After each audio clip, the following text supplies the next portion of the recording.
नमस्कार, आप देख रहे हैं सुमन प्रकाश न्यूज। भोपाल से बड़ी खबर। ओबीसी जनकल्याण संघ ने सौंपा ज्ञापन। 27% आरक्षण सहित 9 प्रमुख मांगों को लेकर जिला प्रशासन से की मांग। भोपाल ओबीसी जनकल्याण संघ मध्य प्रदेश की भोपाल जिला इकाई ने ओबीसी समाज के अधिकारों, आरक्षण व समान अवसरों को लेकर भोपाल जिला कलेक्टर कार्यालय में ज्ञापन सौंपा। ये ज्ञापन संविधान के अनुच्छेद 15(4) और 16(4) के तहत सामाजिक न्याय की भावना पर आधारित है, जिसमें ओबीसी समाज को शैक्षणिक, सामाजिक और प्रशासनिक न्याय की मांग की गई है। ज्ञापन में कुल 9 प्रमुख मांगें रखी गईं, जिनमें विशेष रूप से ओबीसी की पृथक जातिगत जनगणना, बैकलॉग पदों की तत्काल भर्ती प्रक्रिया, मध्य प्रदेश में एनहोल्ड किए गए 13% पदों पर नियुक्ति, उच्च शिक्षा में आरक्षण आधारित प्रवेश, ओबीसी अत्याचार निवारण अधिनियम, सभी जिलों में उच्च न्यायालय की खंडपीठ, पंचायत व नगरीय निकाय चुनावों में 42% ओबीसी आरक्षण सहित अन्य मुद्दे शामिल थे। ज्ञापन सौंपने के अवसर पर उपस्थित रहे राष्ट्रीय अध्यक्ष राजकुमार सेसई, समाजवादी पार्टी के प्रदेश अध्यक्ष मनोज यादव, ओबीसी महासभा से महेंद्र सिंह लोधी, प्रदेश संगठन मंत्री जयंत जी, प्रदेश अध्यक्ष हिमांशु दादू, भोपाल जिला अध्यक्ष गीतेश साहू, प्रदेश मीडिया प्रभारी युवराज सिंह मीना, जिला उपाध्यक्ष तनिष बंसल और रायसेन जिला अध्यक्ष पारस लोधी सहित संगठन के कई पदाधिकारी व कार्यकर्ता उपस्थित रहे।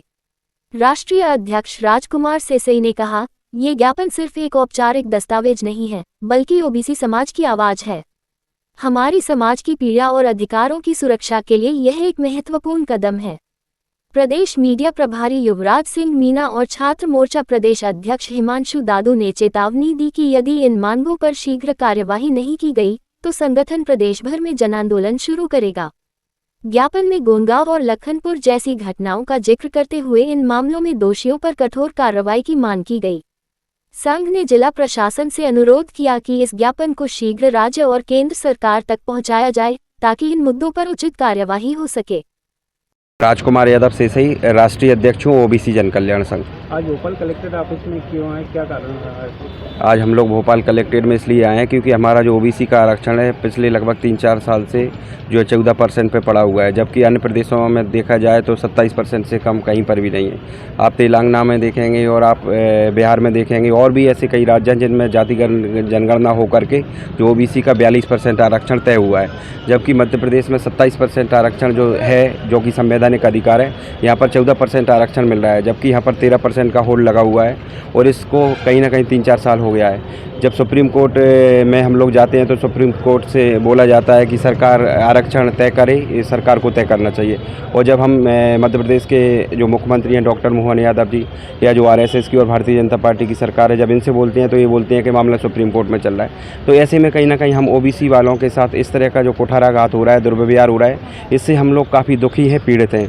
अगर हम लोगों को ओबीसी का आरक्षण अगर 27% मिल जाता है तो इसमें हमारे ओबीसी समाज के जो है 13% जो आरक्षण जो होल्ड लगा हुआ है, अगर वो मिल जाएगा और टोटल 27% हो जाएगा, तो हम लोगों के जो है जो युवा हैं उनको कहीं ना कहीं हज़ारों लाखों युवा हैं, उनको जो है एक नौकरी मिल जाएगी, जिससे कहीं ना कहीं जो लोग हमारे समाज के पढ़े लिखे होकर के, शिक्षित होकर के होल्ड के कारण मजदूरी कर रहे हैं, वो लोग कहीं ना मजदूरी से बच करके और उन लोगों को आरक्षण मिला तो उनको नौकरी मिलेगी। जी सर, एसटी अन्य समाजों को हर आरक्षण मिल रहा है, ओबीसी वर्ग को ऐसा क्या कारण है जो समृद्ध आरक्षण नहीं मिल पा रहा है? देखिए, मैं आपको बताना चाहूँगा कि जो ओबीसी समाज है ना, ओबीसी समाज को कहीं ना कहीं ये जो भारतीय जनता पार्टी और जो आरएसएस की सरकारें हैं गुमराह करने में कामयाब हो जाती हैं। और मुझे सिर्फ दुख इस बात का है, मुझे कहने में किसी भी तरह की कोई आपत्ति और दिक्कत नहीं है कि एससी एसटी जो समाज है ओबीसी समाज से कहीं ना कहीं ज़्यादा जागरूक है।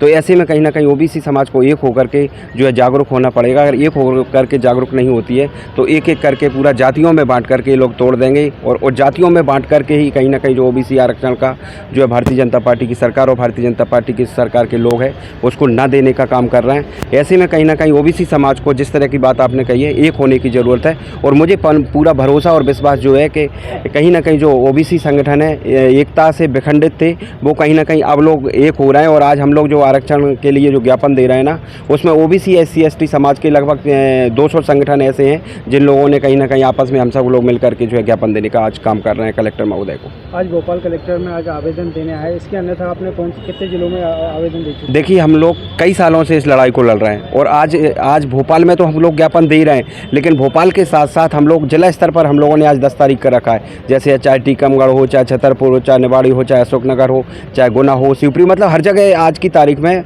भोपाल तो हम लोग दे ही रहे हैं, लेकिन ओबीसी जन कल्याण संघ, ओबीसी महासभा और भी कई तमाम सारे संगठन, हम सब लोग एकजुट होकर के और एक होकर के और मिल करके हम लोग पूरा आज प्रदेश में ज्ञापन दे रहे हैं। यदि आपकी मांगें पूरी नहीं हुई तो इसका अगला स्टेप क्या होगा? बिल्कुल निश्चित तौर पे आज अगर हमारी मांग को पूरी नहीं होती है तो आज हम लोगों ने ज्ञापन देने का काम किया है। इसके बाद में अगर मांग पूरी नहीं होती है तो हम बड़े विशाल महाआंदोलन की ओर बढ़ेंगे और जिसके बाद जो भी जवाबदेही होगी वो शासन और प्रशासन की।